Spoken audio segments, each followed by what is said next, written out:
Pernahkah kamu membayangkan bepergian dari London ke New York dalam waktu kurang dari 30 menit? Kedengarannya seperti fiksi ilmiah, tapi bagi sebuah ICBM, itu adalah kenyataan. Rudal balistik antar benua ini mampu menembus jarak ribuan kilometer dalam waktu yang sangat singkat, jauh melampaui kecepatan pesawat tercepat sekalipun.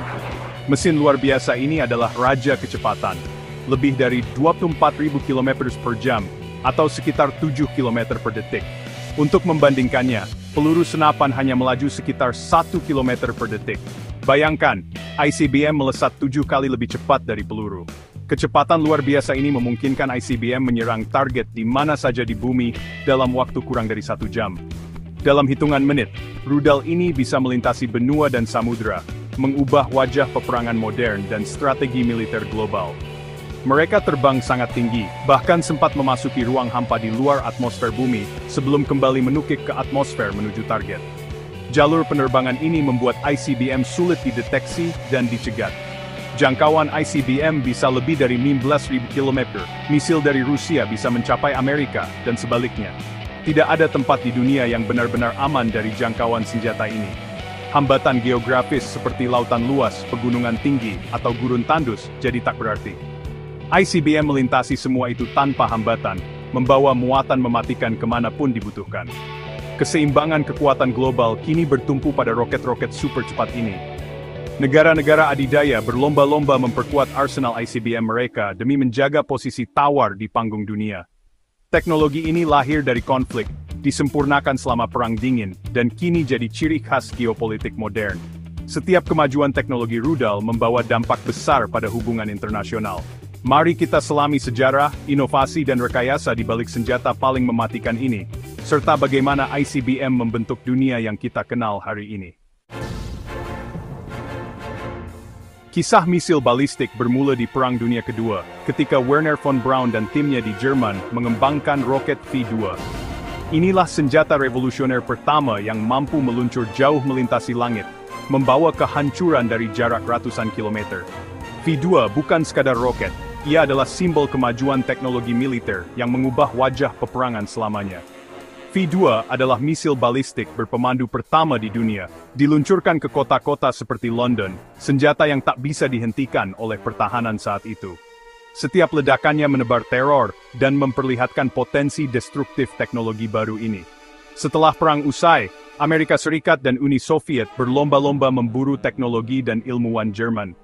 Operasi rahasia seperti Operation Paperclip membawa para ahli roket ke Amerika, sementara Soviet juga mengangkut peralatan dan pengetahuan ke negaranya. Inilah awal dari perlombaan senjata yang akan mendominasi abad ke-20. Gabungan teknologi roket dan bom atom melahirkan ICBM, Intercontinental Ballistic Missile, senjata yang mampu menyerang target di benua lain hanya dalam hitungan menit. ICBM menjadi puncak inovasi militer, mengubah strategi perang global.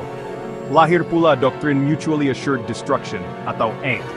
Jika satu negara meluncurkan serangan nuklir, negara lain bisa membalas dengan kekuatan yang sama, memastikan kehancuran bersama. Inilah yang membuat ICBM bukan hanya senjata, tapi juga alat penyeimbang kekuatan dunia. Klub negara pemilik ICBM tetap sangat eksklusif. Hanya segelintir negara yang mampu mengembangkan dan mengoperasikan senjata ini. Amerika Serikat, Rusia, Tiongkok, Inggris dan Prancis adalah anggota awal klub ini, masing-masing dengan kekuatan nuklir yang besar. Kemudian, India, Pakistan dan Korea Utara juga bergabung, menambah kompleksitas dan ketegangan geopolitik dunia. Bagi negara-negara ini, ICBM bukan hanya alat militer, tapi juga simbol kekuatan nasional, status global, dan jaminan kedaulatan yang tak tergoyahkan. Memiliki ICBM ibarat memegang kartu keanggotaan di klub paling eksklusif dan berbahaya di dunia. Sebuah kekuatan yang menuntut tanggung jawab besar dan menjadi penentu perdamaian atau kehancuran global. Bagaimana cara kerja misil balistik? Tidak seperti cruise missile, ICBM menempuh lintasan balistik seperti peluru raksasa. Ada 3 fase: boost, mid-course, dan terminal. Fase boost, roket menyala, mendorong misil menembus atmosfer. Setelah itu, fase mid-course, misil meluncur di ruang hampa, mengikuti lintasan melengkung, bisa berlangsung 20-30 menit. Di sini, hulu ledak memisahkan diri, meluncur sunyi di luar angkasa. Fase terminal, hulu ledak masuk kembali ke atmosfer, melesat ke target dengan kecepatan hipersonik. Seluruh proses, dari peluncuran hingga dampak, adalah tarian presisi fisika dan rekayasa.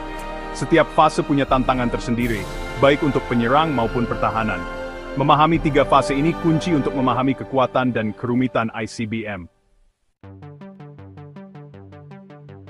ICBM adalah mesin canggih dengan sistem pemandu mutakhir, biasanya Inertial Navigation System (INS) yang tak bergantung pada GPS. Sistem ini memungkinkan rudal untuk tetap berada di jalur yang benar, bahkan jika sinyal eksternal terganggu atau dimatikan oleh musuh. INS bekerja dengan sensor internal yang sangat sensitif, mengukur percepatan dan rotasi rudal secara real-time. INS memantau posisi rudal secara mandiri, bahkan bisa menggunakan pelacak bintang untuk akurasi ekstra.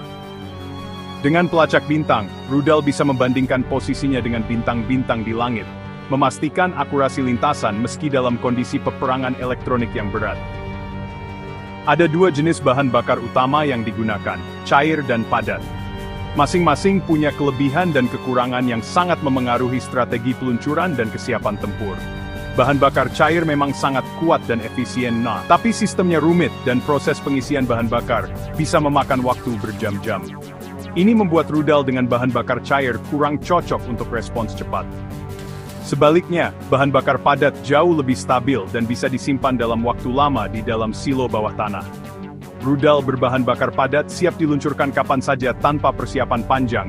Itulah sebabnya militer lebih memilihnya untuk kesiapsiagaan tinggi. Banyak ICBM modern membawa M-IRF, beberapa hulu ledak yang bisa diarahkan ke target berbeda dalam satu peluncuran. Teknologi ini benar-benar mengubah cara perang strategis dijalankan. Satu rudal saja bisa menghancurkan beberapa kota sekaligus, membuat sistem pertahanan musuh kewalahan, dan memperbesar efek deterennya. Teknologi M-IRF meningkatkan daya rusak dan kompleksitas ancaman secara drastis. Setiap hulu ledak bisa diarahkan ke target berbeda, membuat perhitungan pertahanan jauh lebih rumit. Bukan hanya satu hulu ledak yang harus dicegat, tapi bisa jadi puluhan sekaligus. Sistem pertahanan udara harus bekerja ekstra keras untuk mencegah kehancuran massal. Inilah mengapa ICBM menjadi momok pertahanan modern. Teknologi, kecepatan, dan daya rusaknya membuatnya sangat sulit dihadapi, bahkan oleh negara dengan sistem pertahanan tercanggih sekalipun. Negara-negara mengembangkan sistem anti-rudal balistik (AB) untuk menghadang ICBM, tugas yang sangat sulit. Sistem seperti THAAD dan Aegis BMD menggunakan radar canggih dan rudal pencegat untuk menghancurkan misil di udara. THAAD mencegat di fase terminal, Aegis di fase mid-course dari kapal perang. Iron Dome di Israel melindungi dari roket jarak pendek, prinsipnya mirip deteksi, lacak, cegat. Rudal pencegat biasanya mengandalkan energi kinetik, bukan hulu ledak. Namun, senjata hipersonik kini muncul, lebih cepat, bisa bermanuver, dan sulit diprediksi. Sistem ABM tradisional kesulitan menghadapi ancaman baru ini. Tantangan berikutnya, mengembangkan pertahanan yang bisa mengimbangi kecepatan dan kelincahan senjata hipersonik. Perlombaan teknologi pertahanan dan serangan terus berlanjut. ICBM bukan sekadar senjata, tapi pion utama di papan catur politik global. Mereka menciptakan stabilitas strategis di antara kekuatan besar, tapi juga memicu ketegangan dan perlombaan senjata regional. Negara baru yang mengembangkan ICBM seperti Korea Utara, bisa mengubah dinamika keamanan dunia. Perjanjian seperti SALT START dan MTCR berusaha membatasi penyebaran dan jumlah ICBM. Namun lanskap kini makin rumit dengan munculnya kekuatan baru dan teknologi canggih. Banyak perjanjian lama sudah usang, sementara senjata hipersonik dan anti-satelit menambah tantangan baru. Dunia multipolar menuntut diplomasi dan transparansi lebih besar untuk mencegah konflik. Mengelola senjata ini butuh komitmen global, bukan hanya teknologi. Masa depan ICBM adalah kecepatan, akurasi, dan kemampuan manuver yang makin ekstrem. Era senjata hipersonik bisa mengacaukan keseimbangan deterrence, memperpendek waktu reaksi pemimpin dunia. Namun teknologi roket juga membuka peluang eksplorasi damai, dari peluncuran satelit hingga misi luar angkasa. Dualitas ini menantang kita memanfaatkan sains roket untuk kebaikan, sambil membatasi penggunaannya yang merusak.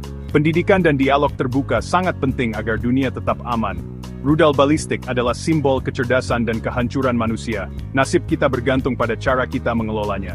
Memahami kekuatan ini adalah langkah awal agar ramalan kelam Einstein tak pernah jadi kenyataan.